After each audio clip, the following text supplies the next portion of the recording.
अस्सलाम वालेकुम व्यूअर्स, परवेज़ मान आपको अपने चैनल पे खुशामदीद कहता है। व्यूअर्स, बहुत बड़ा अपसेट, बहुत बड़ी ब्रेकिंग न्यूज़, बहुत बड़ा अपसेट, अब तक का इलेक्शन के बाद का सबसे बड़ा अपसेट जो फजलुर रहमान और हाफिज नईम और लश्करी रईसानी से भी बड़ा अपसेट, एक एडमिनिस्ट्रेशन के, एक ब्यूरोक्रेसी के सबसे मुतबर नाम ने न सिर्फ इस्तीफा दे दिया है बल्कि खुद को पुलिस के हवाले भी ये कहकर कर दिया है कि मैंने रिगिंग की है और मैंने 70 हज़ार की लीड से जीतने वाले पीटीआई के और आज़ाद कैंडिडेट्स को हराया है, जाली ठप्पे लगाकर, जाली बोरे लगवाकर। और इस काम में उसने किन किन बड़ों का नाम लिया है वो भी आगे चलकर आपको बताता हूं। कमिश्नर रावलपिंडी ने अपने आप को पुलिस के न सिर्फ हवाले कर दिया है बल्कि उसने एतराफ़ जुर्म भी कर लिया है। व्यूअर्स, मैं एक और व्लॉग था मेरा जिसको भी अपलोड करने की मैं तैयारी कर रहा था कि बीच में ये खबर आ गई है, तो ये ब्रेकिंग न्यूज़ के तौर पर आपके साथ मैं शेयर करने आया हूं कि कमिश्नर रावलपिंडी ने अपने आप को न सिर्फ पुलिस के हवाले कर दिया है बल्कि इस्तीफा भी दे दिया है और एतराफ़ जुर्म भी कर लिया है। और मजीद उसने चीफ जस्टिस ऑफ पाकिस्तान और चीफ इलेक्शन कमिश्नर को भी मुर्दे इल्जाम ठहराया और वाज़े और क्लियर अल्फाज में उसने कहा है कि इस सारे काम में, सारे प्रोपेगेंडे में, सारी रिगिंग में, सारी धांधली में वो बराबर के न सिर्फ शरीक है बल्कि ये करवाने वाले भी वही हैं। तो यही वो बातें हैं जो हर कोई इलेक्शन वाले दिन के फौरी बाद से ही ये कह रहा था कि ये रिगिंग हुई है और इसको मैनेज किया जा रहा है। चीफ इलेक्शन कमिश्नर हूं, चीफ जस्टिस हूं, आरओज हूं, ये सारे इस काम में मुलव्वस है। हाँ, अलबत्ता उसने एक और बात ये जरूर कही है कि आर्मी ने free, fair and transparent election करवाए हैं। तो पोस्टपोन रिगिंग जो हुई है, जिसका पहले दिन से मैं वावेला कर रहा हूं, मैंने 8 तारीख के फौरन बाद जो अपना व्लॉग 9 तारीख को किया था उसमें मैंने यही बात क्लियर की थी कि पोस्टपोन रिगिंग अपने अरूज पर है, पोस्टपोन रिगिंग हो रही है और जीते हुओं को हरवाया जा रहा है और हारे हुओं को जितवाया जा रहा है।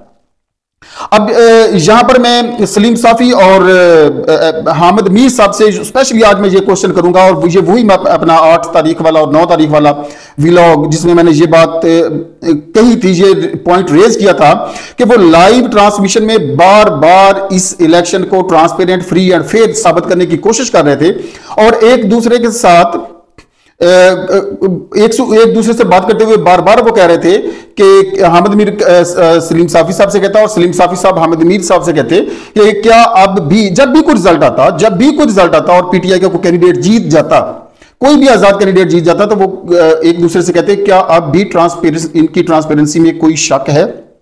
वो इलेक्शन जिसकी ट्रांसपेरेंसी इंटरनेशनल सवालिया अलामत लगा चुकी है, वो इलेक्शन जिसकी ट्रांसपेरेंसी पर अमेरिकन वजारत खारजा क्वेश्चन मार्क लगा चुकी है, ब्रिटिश वजारत खारजा क्वेश्चन मार्क लगा चुकी है। अब ये दो अहबाब बैठकर उसकी ट्रांसपेरेंसी को,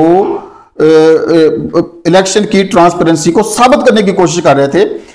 इस तरह से कई और साफी, लिफाफा साफी, जो शॉपर साफी आप उनको कह लें, आज उनके लिए जो भी लफ्ज आप इस्तेमाल करें वो हो सकता है। कितने ही शॉपर साफी, लिफाफा साफी, गुलाम साहफी, कलम फरोश साहफी, जुबान फरोश साहफी, कितने ही ऐसे थे जो इन इंतखाबात को ट्रांसपेरेंट, फ्री एंड फेयर साबित करने पर तुले हुए थे। अल्हम्दुलिल्लाह मुझे अपने आप पर फख्र है, मैंने आवाज बुलंद की, आवाज बुलंद करता रहा। मुझे मेरे दोस्तों ने कई दफा रोका भी संगीन हालात में और बड़े दूर दूर से मुझे कॉल्स भी आई कि वीगो ढाले में बैठ के जाने का लगता है, आपको शौक है। तो मैंने अपने मौकफ से मैं जरा भर पीछे नहीं हटा और आज अल्हम्दुलिल्लाह मैं न सिर्फ सुरखरू हुआ हूं बल्कि I am amongst those who always raised voice against the rigged elections, against the corruption, against the please मैं अब वो अल्फाज नहीं इस्तेमाल करना चाहता हूं कि जिसमें आकर फिर वही प्रॉब्लम्स आ जाए। तो बहरहाल अभी वो बादल अभी मंडला रहे हैं, तो मैं इस बात पर फख्र महसूस जरूर कर रहा हूं कि मैं उनमें से हूं कि जो खड़े रहे हैं और जो बोलते रहे हैं और जिन्होंने आवाज बुलंद की है। मैं अपने आप को खरीदारान यूसुफ में शामिल समझता हूं और मैं खुद को उस परिंदे की मानिंद भी समझ रहा हूं कि जो चूंच में थोड़ा सा पानी लेकर आ गया था जब हजरत इब्राहिम अलैहिस्सलाम को आग में डाला जा रहा था उस चिता को बुझाने के लिए। तो मुझे फख्र है अपने पीटीआई का वर्कर होने पर, पीटीआई का एक किस्म का स्पोक्स पर्सन होने पर। मुझे उसके हक में आवाज बुलंद करने पर फख्र है। मैंने ना तो पीटीआई के लिए किया है ना ही किसी सियासी जमात के लिए किया है, बल्कि मैंने अल्लाह पाक की खुशनुदी के लिए सच और हक की बात आवाज बुलंद की है। कमिश्नर रावलपिंडी के साथ लश्करी रईसानी भी काबिले तहसीन इकदाम है उनका, वो बारिश का पहला कतरा साबित हुए थे जिन्होंने अपनी सीट वापस की थी। और हाफिज नईम को भी सल्यूट किया जाना चाहिए जिन्होंने सीट अपनी वापस की। फजलुर रहमान गो के देर आयद मगर दुरुस्त आयद, उसने भी कल और परसों 2 दिन में जो इनका कच्चा छट्टा है उसको जो उसने जो कट्टा खोला है वो अब बंदने का नाम नहीं ले रहा है। और ये देखिए स्टोरी कहां तक लंबी जाती है। बहरहाल थूकने को दिल कर रहा है, थूकने को जी चाह रहा है इस सिस्टम के ऊपर। और वो मेरे दोस्त, वो मेरे अहबाब, वो मेरे भाई जो अभी भी इस निजाम को प्रोटेक्ट करते हैं, इस निजाम के बेनिफिशरीज को प्रोटेक्ट करते हैं, उनकी फेवर में बात करते हैं, उनको आज भी इस बात पर गौर करना चाहिए और अपने आप पर क्वेश्चन करना चाहिए कि क्या हम राइट डगर पर चल रहे हैं, क्या हम राइट लोगों का साथ दे रहे हैं, क्या हम दुरुस्त समत में जा रहे हैं, क्या हम हक पर हैं और हक पर होने वालों का साथ दे रहे हैं, या हम जालिमों का साथ दे रहे हैं। और ये ज़हन में रखिएगा कि जालिमों का साथ देने वाले भी जालिम होते हैं। तो I am proud for being PTI supporter, for being PTI spokesperson, for being the one who always raised voice in favour of PTI and in favour of rigged against the rigged election, sorry, not in favor of rigged election but against the rigged elections. So viewers, ये निज़ाम इतना गंदा निज़ाम हो चुका है, इतना बड़ा गंदा बदबूदार निज़ाम हो चुका है कि इसमें अब मजीद सर्वाइवल मुमकिन नहीं है। अभी थोड़ी देर पहले मुझसे मेरे एक दोस्त पूछ रहे थे कि वफाक में हुकूमत किसकी बनेगी या कौन बनाएगा, तो मैंने उससे यही कहा कि कोई भी समझदार और बाशऊर इंसान इस गंद में अब हाथ नहीं डालेगा, ना ही वफाक की तरफ कोई मुंह करेगा, जितना गंद मच चुका है। तो इस गंदे निजाम से, इस बदबूदार निजाम से हमें निकलना है, इससे जान छुड़वानी है। और अब वो दिन दूर नहीं है, आई प्रिडिक्ट, अब वो दिन दूर नहीं है कि ये गंदा निजाम जमीन बोस हो जाएगा और इंशाल्लाह हक और सच की फतह होगी। आप याद कीजिए, मैंने अपने व्लॉग्स में कहा था कि एक तदबीर हम करते हैं इस जमीन पर बैठकर और एक तदबीर ऊपर हो रही होती है, तो तदबीर वही कामयाब होती है जो मुदब्बर आला करता है। तो आज वो तदबीर इन सारों की तदबीरों के ऊपर गालिब आ गई है, आती हुई नजर आ रही है। इस बदबूदार निजाम को जिस तरह से नंगा किया जा रहा है, इसके गंद को जिस तरह से हमारे सामने लाया जा रहा है, ये अल्लाह पाक की मेहरबानी है कि सारी चीजें वाज़ेह होकर हमारे सामने आ रही हैं और झूठ साबित हो रहा है और सच और हक का बोलबाला हो रहा है। ये कमिश्नर रावलपिंडी एक नहीं है।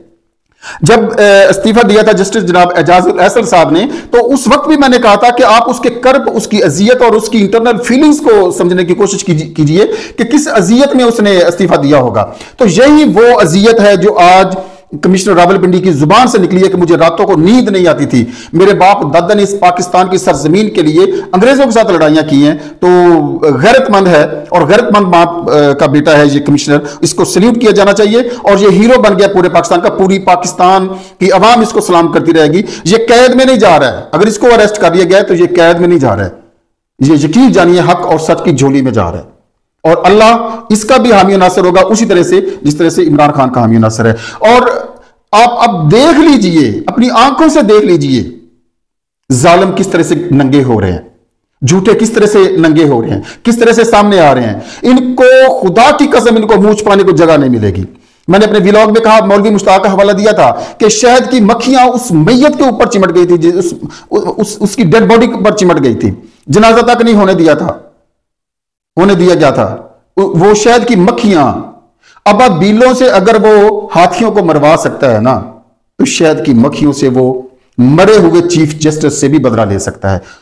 डरिए अल्लाह के अजाब से, हक और सच का आज भी साथ दीजिए, हक और सच के साथ आज भी खड़े हो जाइए। अभी भी वक्त नहीं गुजरा है, अभी भी वक्त नहीं गया है, अभी भी वक्त है, अभी भी टाइम है। हक और सच के साथ खड़े हो जाइए। वो तमाम मुक्तदर हल्के जो अपनी ताकत के जोम में अंधे हुए बैठे हैं, बहरे हुए बैठे हैं, आज भी हक और सच की आवाज सुनिए। अवाम का मैंडेट अवाम को दे दीजिए। किसी नए इलेक्शन की जरूरत नहीं है, किसी नए इंतखाब की जरूरत नहीं है।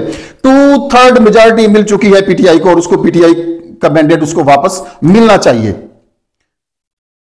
देखिए अल्लाह बड़ा बेनियाज है। अल्लाह से तौबा करो, अल्लाह तौबा कबूल करता है। अल्लाह से माफी मांगो, अल्लाह माफी देता है। वो रब्बुल आलमीन है, वो गफूरुर रहीम है, उसका ये सिफाती नाम है गफूरुर रहीम। और अगर उसका नाम गफूरुर रहीम है तो वो माफ करने वाला है। डरिए उस वक्त से जब अवाम के हाथ होंगे और आप पर गिरेबान होगा। डर जाइए, अल्लाह के सामने भी पेश होना है और उसका मैंडेट उसको दीजिए। बहुत बहुत शुक्रिया। अल्लाह हाफिज।